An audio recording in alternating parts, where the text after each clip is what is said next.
What's up, welcome back to the channel. In this short video I'm just going to show you how I clean my shoes, my sneakers.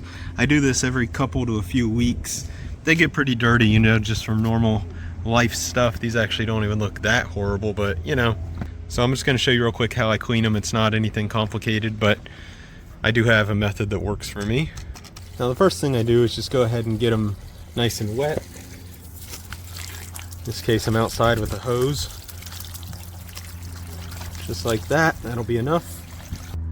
Next I'll get some dish soap. I'll just do one of them. Put some dish soap onto the shoe itself, just like that. The most part you're gonna have to, of course, clean is just going to be the white area. With these type of shoes, with all this white, they get the most dirty. So I just have an old toothbrush and simply scrub, you know. Nothing too complicated here.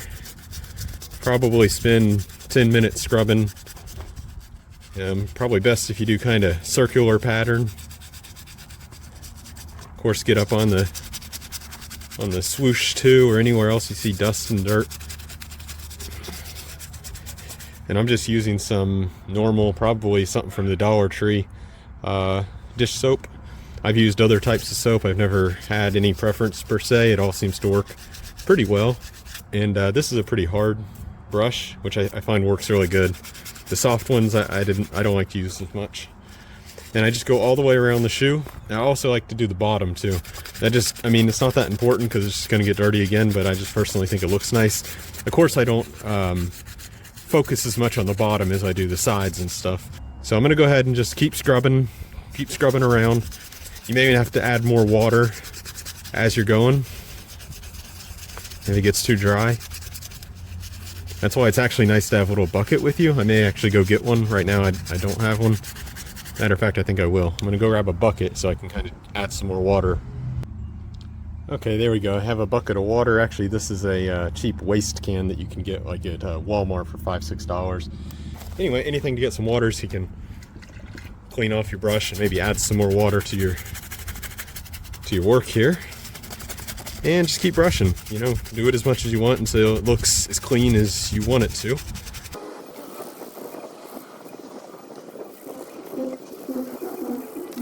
You can actually buy purpose-made shoe cleaners, and I used to have one, and it actually worked really good for really stubborn stains. It was more like just kind of a piece of rubber that you would rub, and it would kind of roll that stuff off. Maybe I'll buy another one, another tool one of these days. But for the most part, the old stiff brush toothbrush works pretty good. Stiff bristle toothbrush, that is. I mean, it's definitely not gonna get it perfect, but it'll look a whole lot better.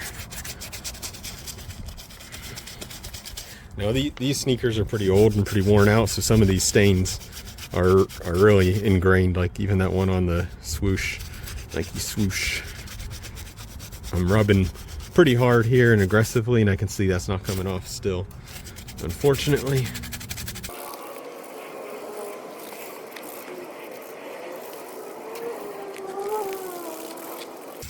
You can also, of course, throw your shoes in the clothes washer, but I don't like to do that myself. I just don't like the idea of them getting thrown around and heated like that and everything. So I've done it once or twice, but it didn't really get them that clean along here anyway, so I don't really do that. While you're cleaning, also make sure to get anything like these sand spurs out of here.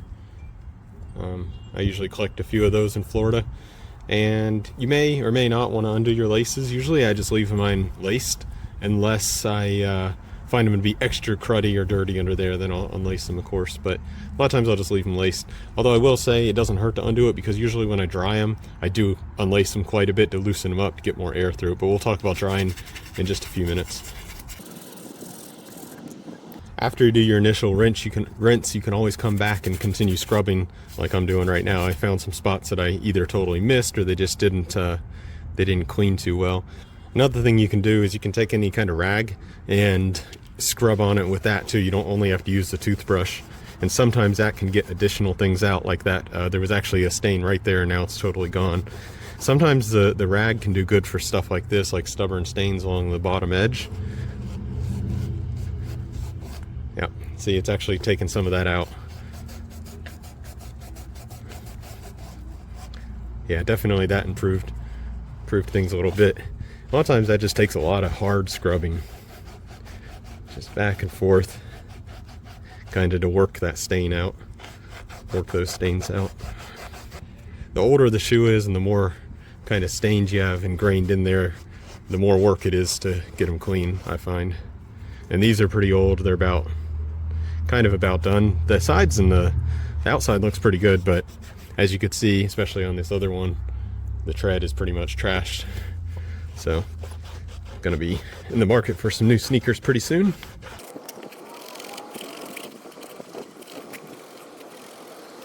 And if you haven't done so already, you can subscribe to the channel. I'm actually probably going to do a review of these sneakers pretty soon, now that they're pretty much done. I like doing reviews on things that I've actually used, not just brand new. So I can tell you what I think about these Nike Swift Run version 2.0s. Okay, I'm all done cleaning. As you can see, the water is pretty dirty, so we did remove a lot of dirt. Now I'm just going to grab the hose and do a final rinse off.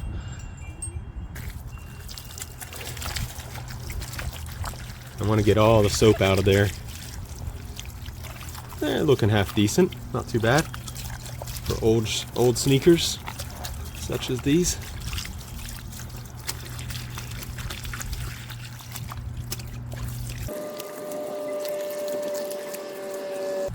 Okay, now this is the last and maybe one of the most important parts of washing your sneakers, and that's actually drying them. So first I'm just going to grab this rag and kind of get some of the get some of this moisture off of it so it doesn't drip water in my house. But that's not that important.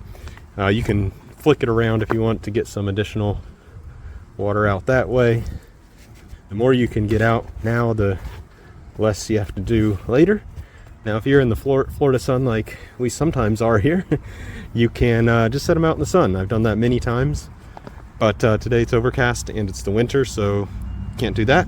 So what I do in all other times is this. Okay, so what I do is I take the shoes inside, sit them on a box or something like this, anything that might raise them up just a little bit. Lay them on their side like that, maybe in a pattern, something like that. And we bring a normal fan right up to them, nice and close, and run the fan on them for a few hours. Now what I'll do off camera is I'll just unlace these to get a little bit more air in, but I mean, the concept here is obviously quite simple. We're just trying to get some air through them, and this makes a huge difference, because if you don't do this, what will happen, and I've had this happen to me before I figured it out, is they can actually like mold inside or something like that. They'll get really smelly. They can get really smelly. So it's important to dry them off. I would say they need to be pretty much totally dry in less than 24 hours. If not, you might get like all kinds of smelly stuff. So, and then you got to wash them completely again, totally submerge them. So it's really important to dry them as soon as you can. And I've never had a problem with this method. Now I have the fan on low right now just for the volume, but I'll turn it on max and just let it sit. I might move them around a little bit to get the air flowing differently, and that usually works really well. So that's pretty much it. That's how I wash and dry my sneakers, and they've always turned out, really nice. Not exactly new, but certainly presentable. Hope you enjoyed this video. Thanks everybody for watching. I'll see you guys in the next one. Bye.